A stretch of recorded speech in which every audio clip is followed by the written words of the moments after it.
மற்றும் ஒரு அண்மை செய்தியை பார்த்து கொண்டிருக்கிறோம். நாமக்கல் மற்றும் அதனுடைய சுற்றுவட்டார பகுதிகளில் ஏழைகளை குறிவைத்து இந்த கிட்னி முறைகேடானது நடைபெற்றது. தமிழகம் முழுவதும் பெரும் அதிர்வலை ஏற்படுத்தி இருந்தது.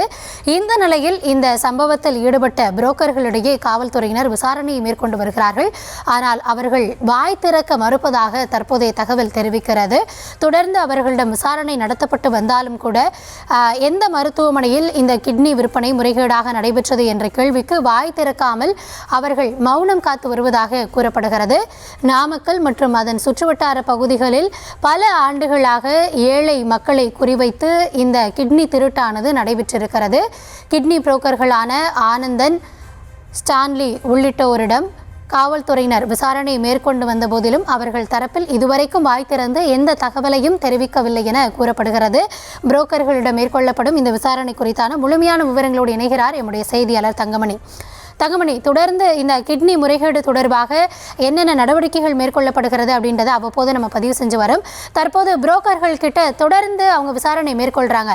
ஆனால் அவங்க தரப்புல எதுவுமே அவங்க வாய் திறக்கல அப்படின்னு சொல்லப்படுகிறது. எந்த முன்னேற்றமும் ஏற்படலையா விசாரணையில?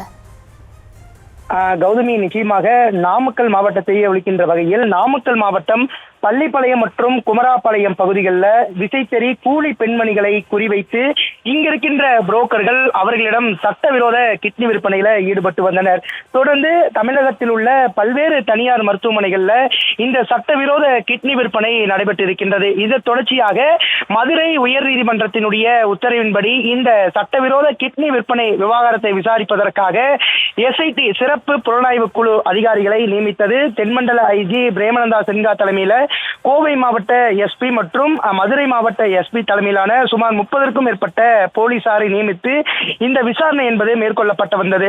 ஒரு மாதத்திற்கு முன்பு இந்த சட்டவிரோத கிட்னி விற்பனையில ஈடுபட்ட இடைத்தரகர்கள் திராவிட ஆனந்த் மற்றும் ஸ்டான்லி மோகன் ஆகிய இருவரையும் போலீசார் கைது செய்தனர். இந்த நிலையில தற்போது இந்த 2 இடைத்தரகர்களையும் போலீசார் நீதிமன்ற காவலில் எடுத்துள்ளனர். இந்த 2 இடைத்தரகர்களிடம் நாமக்கல் மாவட்டம் பள்ளிப்பாளையம் பகுதியில் இருக்கின்ற அரசினர் விருந்தினர் மாளிகை வைத்து தற்பொழுது 3வது நாட்களாக விசாரணை என்பது மேற்கொள்ளப்பட்டு வருகிறது. தொடர்ந்து 3 குழுக்களாக பிரிந்த சிறப்பு புலனாய்வு குழு அதிகாரிகள் தொடர்ந்து சுமார் 18 கேள்விகளை முன்வைத்து இந்த இடைத்தரகர்களிடம் விசாரணையில ஈடுபட்டு வருகின்றனர். தொடர்ந்து தாங்கள் எத்தனை நபர்களிடமிருந்து இந்த கிட்னி விற்பனை எடுத்திருக்கிறீர்கள், அதே சமயத்தில் எந்த மருத்துவமனைக்கு அழைத்து சென்று இந்த கிட்னி எடுக்கப்பட்டிருக்கின்றது, உங்களுக்கு பின்புறத்தில் எத்தனை நபர்கள் இருக்கிறார்கள், இதற்கு மூளையாக செயல்பட்ட நபர்களின் பெயர் என்ன, எந்த தனியார் மருத்துவமனை அவற்றின் பெயர் என்ன என்ற ஒரு 17 கேள்விகளை முன்வைத்துதான் இந்த விசாரணை என்பது மேற்கொள்ளப்பட்டு வருகிறது. கடந்த 2 நாட்களாக இந்த இடைத்தரகர்களான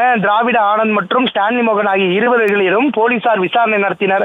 ஆனால் இன்றைய தினம் 3வது நாளாக போலீசார் தீவிர விசாரணையில ஈடுபட்ட பொழுது இடைத்தரகர்களிடமிருந்து எந்த ஒரு பதிலும் முன்வரவில்லை. இவர்கள் எந்த மருத்துவமனையில இந்த கிட்னி விற்பனை செஞ்சோம், எத்தனை நபர்களிடமிருந்து கிட்னிகளை எடுத்திருக்கின்றோம், எந்தெந்த மாவட்டங்களை சார்ந்த மருத்துவமனைகள், எந்த மாவட்டத்தை சார்ந்த பொதுமக்கள் என்ற எந்த ஒரு பதிலையும் இவர்கள் அளிக்கவில்லை. தொடர்ந்து சிறப்பு புலனாய்வு குழு அதிகாரிகள் வீடியோ மூட்களாகவும் அதே சமயத்தில் எழுத்துப்பூர்வமாகவும் கேள்விகளை முன்வைத்தும் நிலையில கூட தற்போது வரை இந்த இடைத்தரகர்கள் அவர்களுடைய உண்மைகளை வெளிப்படுத்தவில்லை. ஏனென்று குறிப்பிட்டால் இவர்கள் உண்மைகளை வெளிப்படுத்தினால் சில தனியார் மருத்துவமனைகள் சிக்கிக்கொள்ளும், இவர்களுக்கு மேல்புறத்தில் இருக்கின்ற முக்கிய இடைத்தரகர்கள் மாட்டிக்கொள்வார்கள் என்ற பயத்தில் தான் தற்பொழுது வரை இந்த சிறப்பு புலனாய்வு குழு அதிகாரிகளுடைய விசாரணைக்கு இந்த இடைத்தரகர்கள் சம்மதிக்கவில்லை.